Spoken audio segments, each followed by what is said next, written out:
በስመ አብ ወልድ ወመንፈስ ቅዱስ አሐዱ አምላክ አሜን። በስመ አብ ወልድ ወመንፈስ ቅዱስ አሐዱ አምላክ አሜን። ጥቅምት 24 ቀን የሚከበሩ ዓመታዊ የቅዱሳን በዓላት። ሰላም ለእናንተ ይሁን። ውድ የቻናሌ ቤተሰቦች እንደምን አላችሁ? እኔ ያለው እግዚአብሔር ይመስገን።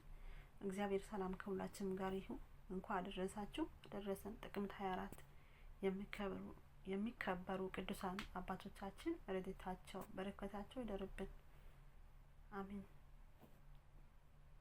ቅዱስ አብላሪዮስ ገዳማዊ በቤተ ክርስቲያን አስተምሮ ታላቅ ነቢይ የሚል ስም የሚሰጣቸው አባቶች የተለያዩ ናቸው። አንድም እጅጉ ብዙ ትሩፋቶች እየሰሩ ናቸው። በሌላም በኩል ደግሞ በተመሳሳይ ስም ከሚጠሩ ሌሎች ቅዱሳን እንለይበታለን። ታላቁ ቅዱስ አብላሪዮስ ደግሞ ካለ ማመን ወደ ማመን፣ ከማመን ወደ መመነኮስ፣ ከመመነኮስ ወደ መጋደል፣ ከመጋደል ወደ ትምህርት፣ ከዚያም ወደ ፍጹምነት የደረሰ በምድረ ሶርያ ገዳማዊ ሕይወት ያስፋፋ አባት ነው። ገዳማዊ ሕይወት ጥንቱ ብሉይ ኪዳን ነው። በቀዳሚነት በደብረ ቅዱስ አካባቢ ይኖር የነበረ ደቂቅ ሴት እንደ ጀመሩት ይታመናል።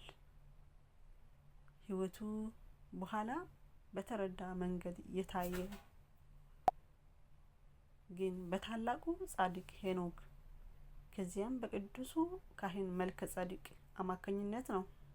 ቀጥሎም እነ ቅዱስ ኤልያስ ነቢይ፣ እነ ኤልሳ ደቀ መዝሙሩ ኖሮበታል። በሐዲስ ኪዳን ደግሞ ሙሉ ሕይወቱን በገዳም በበረሃ ያሳለፉት መጥምቀ መለኮት ቅዱስ ዮሐንስ ቀዳማዊ ይዛል። ሌላም አጠራሩ ለስም አጠራሩ ስግደት ይሁን። መድኃኒታችን ኢየሱስ ክርስቶስ በገዳመ ቆሮንቶስ ለ40 ቀን በትምህርት ኑሮ ገዳማዊ ሕይወት ቅዱሷል፣ አስተምሯል። በዘመነ ስብከት ያደረሰባት የነበረች በደብረ ዘይቷ በአቱ ኤሌዎን ዋሻ በራሷ ለዚህ ሕይወት ትልቅ ማሳያ ናት። ከጌታ እርገት በኋላ ክርስቲያኖች የዓለም ሁካታ ሲሰለቻቸው አንድም በንጽሕና በተሸከፈ ልቦና ለፈጣሪያቸው መገዛትን ሲሹ ከከተማ ወጣ እያሉ ይኖሩ እንደነበረ የታሪክ መዛግብት ያሳያሉ። አኗኗራቸውም በቡድንም በነጠላም ሊሆን ይችላል። ዋናው ነገር ግን በጾምና በጸሎት መትጋታቸው ነው። ይህን ሲያያዝ እስከ 3ኛው መቶ ክፍለ ዘመን ድረስ። በዚህ ዘመን ግን አባ ጳውሊ የሚባል አንድ ንጹሕ ክርስቲያን ይህንን ሕይወት ወደ ሌላ ደረጃ ከፍ አድርጎ ለ80 ዓመታት ሰው ሳይ ተጋድሎ የባይታውያን አባት ተባለ። ድንብ ያለው ተባሂቱም ጀመረ። ይህ ከሆነ ከ20 ዓመታት በኋላ ደግሞ አባ አንጦኒዮስ የሚባሉ ደግ ክርስቲያን ይህን ገዳማዊ ሕይወት በሌላ መንገድ አጣፈጡት። በቅዱስ ሚካኤል አማካኝነት አመንኳሽነት ገዳማዊ ሕይወት በምንኩስና ተቃኘ። ስለዚህም አባ አንጦኒዮስ የመነኮሳት አባት ተባሉ። እርሳቸው ሕይወቱ ለማስፋፋት ከተለያዩ አህጉሮች ደቀ መዛሙርትን እየተቀበሉ አሞነኩሰዋል። ቅዱስ የአባ አንጦንዮስ ልጆች ወደ የሀገራቸው ተመልሰው ሕይወቱን በተግባር አሳይተው ገዳማዊነት አስፋፍተዋል። ከዚህም አንዱ ዋነኛው ዛሬ የምናከብረው ታላቁ ጻድቅ አባ አብላሪዮስ ነው።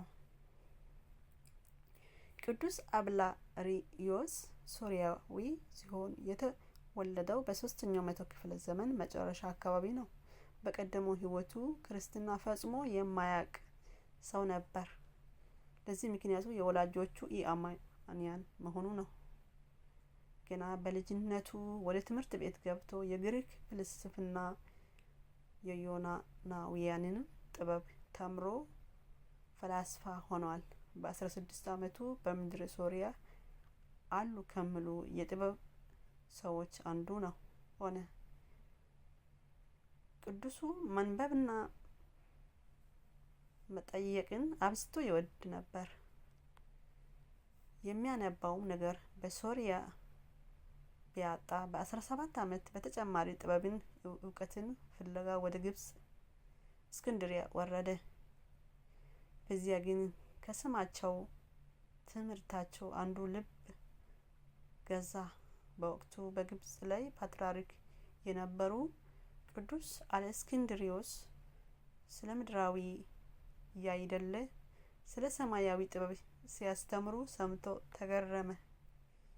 ቅዱሱ አብላሪዮስ በዚህ ሰዓት የሰበሰባቸውን የፍልስፍና መጻሕፍትን ጥሎ ቅዱሳት መጻሕፍት ያነብብ ጀመረ። ቅዱስ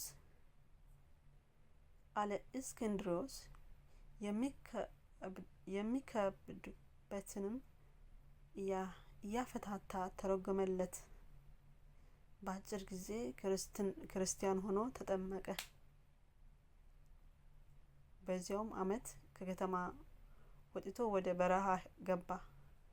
ከአባ አንጦንዮስ የመጀመሪያ ደቀ መዛሙርት አንዱ ሆኖ መነኮሴ። በዚያ በጾም በጸሎት በመታዘዝና በትሕትና ለዓመታት ኖረ። ቀጥሎም ወሬ ነጋሪ መጥቶ ወላጆቹ ማረፋቸው ነገሩ። በዚያን ጊዜ ቅዱሱ አብላሪዮስ ከአባ አንጦንዮስ ዘንድ ተባርኮ ማህበሩንም ተሰናብቶ ሶርያ ገባ። የወላጆቹን ሀብትና ንብረት በሙሉ መጸውቶ ወደ ሶርያ በረሃ ወጣ። በወቅቱ በአካባቢ ምንኩስና እየተነቃቃ ነበረና የቅዱሱ መምጣቱ ይበልጥ አጠናከረው። ታላቁ ሊቅ ቅዱስ ኤጲፋንዮስን ጨምሮ በርካታ ደቀ መዛሙርትን አፈራ። በአካባቢውም ታላቅ መካሪ፣ ናዛዥ፣ አጽናኝ መሪ ሆነ። ከብዙ ተአምራቱ ባለፈ ሀብት ትንቢት የተሰጠ አባት ነውና እጅጉን ክቡር ነበረ። የገድሉን ነገርማ ማን ተነግሮ ይፈጽመዋል? እርሱ ከዕለተ ሰንበት በቀር እህል አይቀምስም። ለዛውም እሁድ በነገ ጠዋት ትንሽ ሳር ነጭቶ ከመብላት በቀር ሌላ የሚበላ አልነበረውም። እንዲሁም ባለ የበረሃ ሕይወት ለ63 ዓመታት ኖረ። በዓለም የኖረበት 17 ዓመት ብንደምረው 80 ይሆናል። ቅዱሱ በተወለደ በ80 ዓመቱ በ4ኛው ክፍለ ዘመን በዚች ቀን አርፈዋል። አምላከ ቅዱስ አብላሪዮስ ጥበቡን ፍልጡን ሕይወቱንም ይገለጥልን። ከበረከቱም አይለየን። ጥቅምት 24 የሚከብሩ ዓመታዊ የቅዱሳን በዓል ቅዱስ አብላሪዮስ ገዳማዊ፣ ቅድስት ጸበለ ማርያም፣ ቅድስት አውስያ፣ አባ ጳውሎስ ሊቀ ጳጳስ።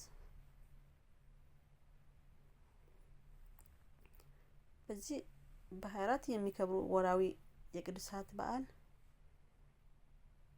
ቅዱስ አቡነ ተክለ ሃይማኖት፣ ቅዱስ አጋቢጦስ ጻድቅ ኤጲስቆጶስ፣ ቅድስት ክርስቶስ ሰምራ፣ ቅዱስ ቶማስ ዘመራእክስ፣ ቅዱስ አባ ሙሴ ጸልም ኢትዮጵያዊ፣ 24ቱ ካህናተ ሰማይ ሱራፌል፣ ቅዱስ አብላሪዮስ ታላቁ፣ አቡነ ዘዮሐንስ ጻድቅ ዘክብራን። ወንድሞች ሆይ መጠራታችሁን ተመልከቱ።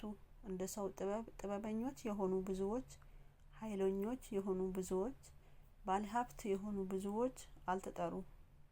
ነገር ግን እግዚአብሔር ጥበበኞች እንዲያሳፍር የዓለምን ሞኝነት መረጠ።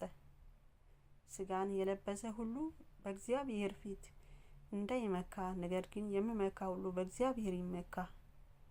አንደኛ ቆሮንቶስ 1:26። ወስብሐት ለእግዚአብሔር ወለወላዲቱ ድንግል ወለመስቀሉ ክብር። ይቆየን። የጻፉልን ቅዱሳን እንወቅ። ቃለ ሕይወት ያሰማልን።